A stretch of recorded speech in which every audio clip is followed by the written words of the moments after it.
প্রথম থেকেই সারদার এজেন্ট এবং আমানতকারীরা অভিযোগ করে আসছেন যে সারদার নাম দেখে নয়, তারা লগ্নি করেছেন সংস্থার সঙ্গে তৃণমূল নেতাদের ঘনিষ্ঠতা দেখেই। শুধু তাই নয়, সারদা কাণ্ডের শাসক দলের বহু নেতা নেত্রীর বিরুদ্ধে এজেন্ট হয়ে সরাসরি টাকা তোলার অভিযোগও উঠেছে। কিন্তু এতদিন এসবই ছিল মৌখিক অভিযোগের পর্যায়ে। সারদা কেলেঙ্কারিতে এই প্রথম সরাসরি অভিযোগ দায়ের হলো কোনো তৃণমূল সাংসদের বিরুদ্ধে।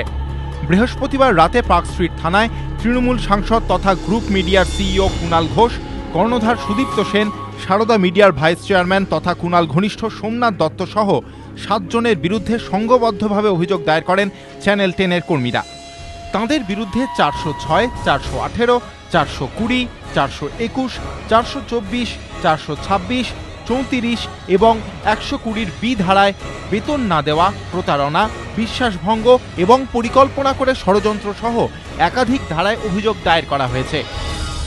সেই অভিযোগের প্রেক্ষিতেই তৃণমূল সাংসদ কুণাল ঘোষ সহ বাকিদের বিরুদ্ধে জামিন অযোগ্য ধারায় মামলা রুজু করেছে পার্ক স্ট্রিট থানার পুলিশ। আমরা এখন যথেষ্ট সংকটে রয়েছি, নিরাপত্তাহীনতায় ভুগছি। বিগত 3 মাস ধরে আমাদের স্যালারি নেই। এখন আমাদের বলা হচ্ছে যে তোমরা কাজ খুঁজে নাও। এতদিন ধরে তাহলে আশ্বাসটা কেন, কিসের ভিত্তিতে দেওয়া হয়েছিল যে আমরা ঘুরে দাঁড়াবো? কোথায় তাদের ঘুরে দাঁড়ানোর মুখ? আমরা সুদীপ্ত সেনকে 1-2বার হয়তো দেখেছি, কিন্তু আমরা যাদের প্রতিনিয়ত দেখছি, যাদেরকে আমরা সবসময় দেখছি, যাদের হাত দিয়ে আমাদের স্যালারি হয়, যাদের হাত দিয়ে আমাদের রিক্রুটমেন্ট হয়েছে, তারা যদি আজকে দায় এড়িয়ে যায় বলে আমি জানি না, আমি তো সিইও, আমি তো তার চিটফান্ড সম্বন্ধে জানতাম না। যদিও তার বিরুদ্ধে আনা যাবতীয় অভিযোগ খারিজ করে দিয়ে তৃণমূল সাংসদ কুণাল ঘোষের পাল্টা দাবি, বেতন দেওয়া বা না দেওয়ার অধিকার তার নেই। মাইনে দেওয়াটা আমার কাজ ছিল না। আমি নিজে সেখানকার এমপ্লয়ি, স্যালারাইড এমপ্লয়ি। আমি মালিক ছিলাম না, আমি ওনার ছিলাম না, আমি ডিরেক্টর ছিলাম না। আমার দায়িত্ব ছিল শুধুমাত্র এডিটোরিয়াল। কিন্তু একটি সংস্থার সিইও কি করে দাবি করতে পারেন বেতন দেওয়ার দায়িত্ব তার নয়? খোদ কর্পোরেট জগতেই এই প্রশ্ন উঠছে।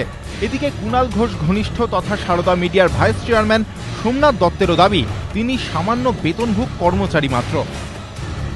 আমি সামান্য একজন বেতনভুক্ত কর্মচারী এবং আমি শুধু অফিসের কোনো রকম পলিসি ডিসিশনে আমি নেই। আমি খালি অফিসে দেখি কোন নিউজ যাবে, কে ছুটি পাবে, কে ছুটি নেবে, কি গান যাবে, এটাই আমার দেখার কাজ ছিল।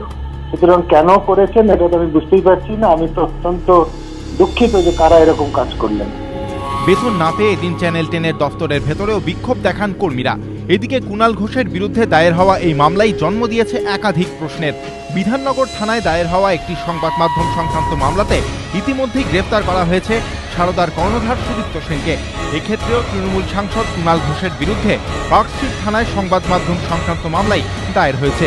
এই পরিস্থিতিতে পুলিশ কি ব্যবস্থা নেয় সেটাই এখন দেখার। অন্যদিকে বিভিন্ন মহল থেকে দলের বিরুদ্ধে ওঠা সারদা ঘনিষ্ঠতার অভিযোগের মুখে দাঁড়িয়ে মুখ্যমন্ত্রী বারংবারই বলেছেন, দলের কেউ জড়িত থাকলে ব্যবস্থা নেওয়া হবে। আর যদি কোনো এমপি কোনো অন্যায় করে থাকে legally, not as a journalist, but legally যদি কোনো রকম করে থাকে, law will take its own course, আমি তো বলেই দিয়েছি। দলনেত্রীর সুরে একই দাবি শোনা গিয়েছে দলের অন্যান্য শীর্ষ নেতার গলাতেও। কিন্তু সময় যত যাচ্ছে ততই দলের ভেতরেই জোরালো হচ্ছে সারদা ঘনিষ্ঠ নেতাদের পদত্যাগের দাবি।